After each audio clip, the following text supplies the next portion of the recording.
Oiê, tudo bem?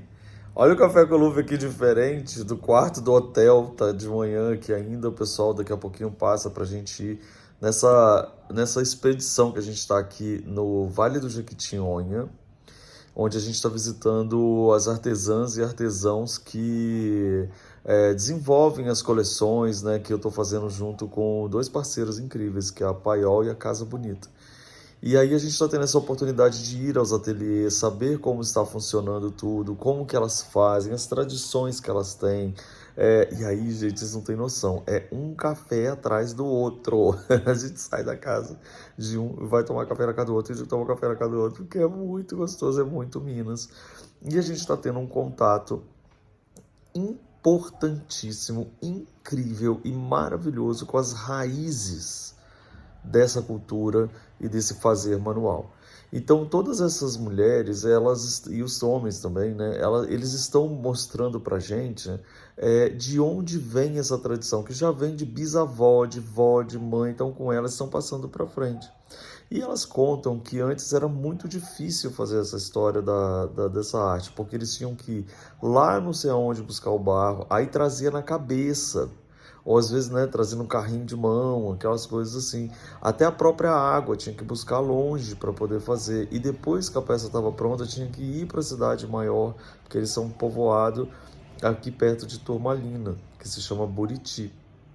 Então, dentro dessa história, tinha que vir, ficar aqui um tempão tentando vender quem quisesse essa história, porque ainda não estava nessa história hoje que o Brasil e o mundo, né, realmente valoriza muito o nosso artesanato. Então ela vem dessa tradição e muitas vezes até das novas gerações não quererem isso para a vida deles. Ai, não, não quero isso porque eu vejo tanto que a minha mãe sofre para fazer isso, eu quero uma outra coisa. Mas aí lá na frente descobria que isso estava ali naquele grande talento e continuava, e hoje a gente tem histórias maravilhosas para contar.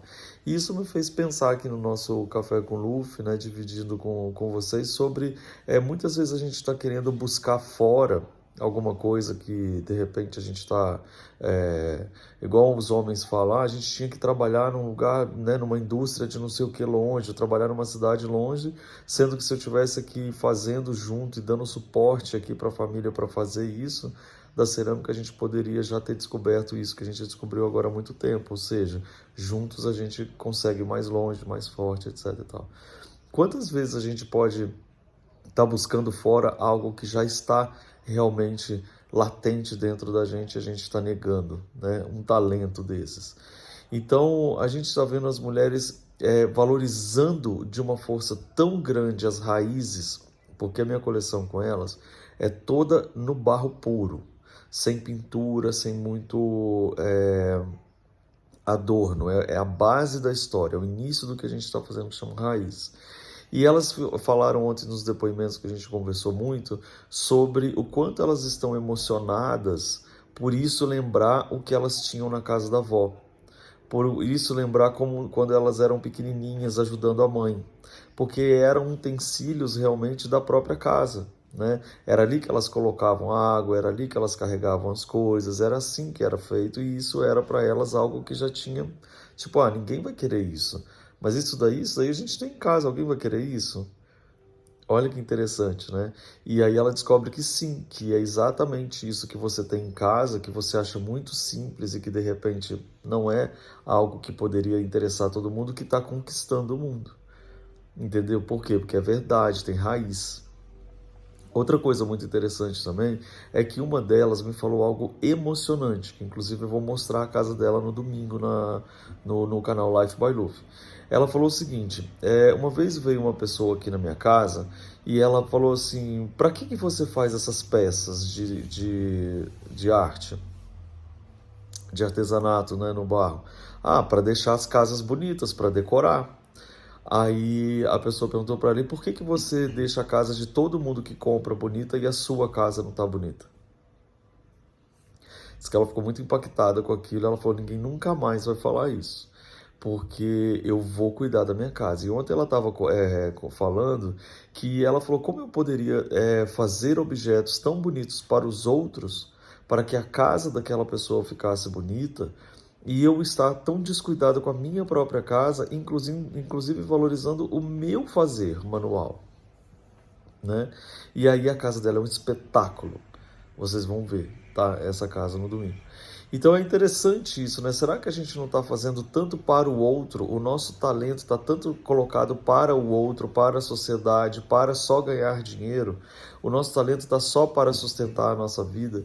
É isso que a gente está fazendo? Ou a gente também está utilizando o nosso talento para fazer a nossa vida melhor, mais bonita, mais próspera também?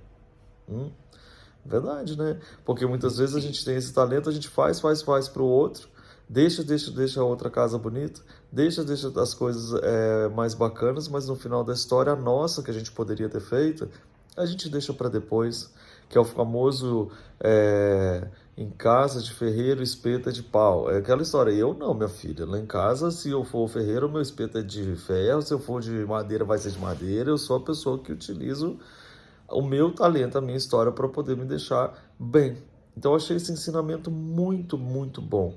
E outra coisa que ela falou também que a gente vai ver no domingo é sobre fazer aos poucos, porque o momento que ela decidiu que ela faria a casa dela com as coisas dela, ela não enlouqueceu fazendo tudo de uma vez, não.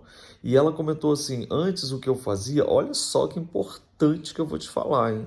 Ela falou assim, antes o que eu fazia era pegava os objetos que tinham trincado, quebrado, que eu não ia vender porque tinha estourado no forno, e aí eu enfeitava com eles a minha casa.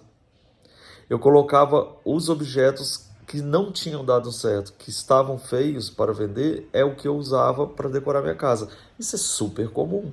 Ah, já que isso aqui não vai dar, que tá quebrado, tá trincado, tá feio, não sei o que lá, eu vou usar na minha casa. E ela falou, não, eu vou fazer um para mim.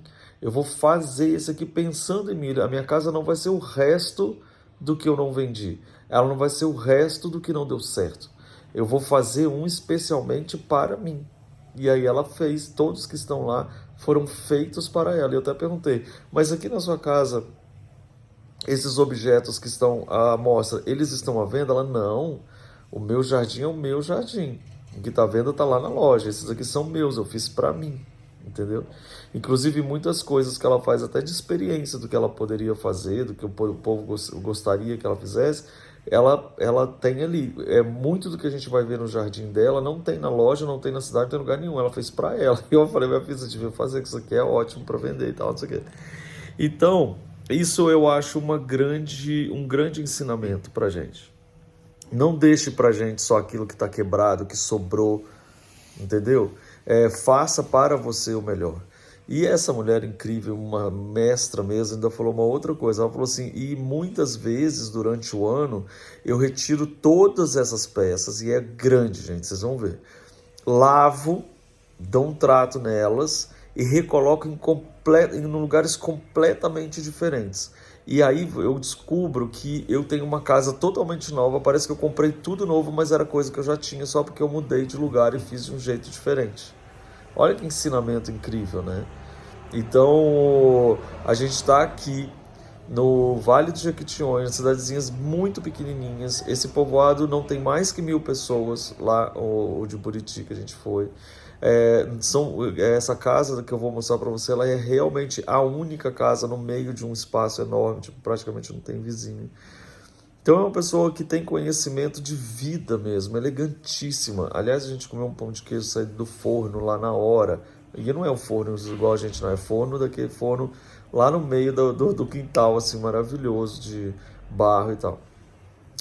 Então é isso que eu queria compartilhar com vocês, que eu estou vivendo aqui nesse momento, no Vale do Jequitinhonha. Hoje não tem sininho, não tem nada, mas eu estou aqui nessa cidade de Turmalina. Agora o pessoal já deve estar chegando ali para pegar a gente para mais um dia de muitos encontros com pessoas incríveis. E eu vou contando para vocês o que eu vou aprendendo. Mas nesse primeiro dia de ontem, esses aprendizados que eu dividi com você agora são muito importantes. Caso você não tenha pegado totalmente o poder de tudo que foi falado aqui hoje, volta e assiste de novo anotando, porque essas coisas que eu falei, elas são muito bacanas para a gente anotar e levar para a vida. Porque esses erros que a gente comete, eles são mais comuns do que a gente pensa. A gente não utilizar o melhor para nós, a gente sempre deixar o melhor para o outro, a gente ficar com os cacos e quebrados, achando que tudo bem, porque a casa do outro pode ser mais bonita que a nossa com o nosso próprio trabalho, né? Então presta atenção nessas coisas, porque eu acho que isso faz a gente crescer e evoluir bastante. Tá bom, gente? Então um beijo pra vocês, que eu tô recarregando meu sotaque de Minas aqui, tá? Um beijo, tchau.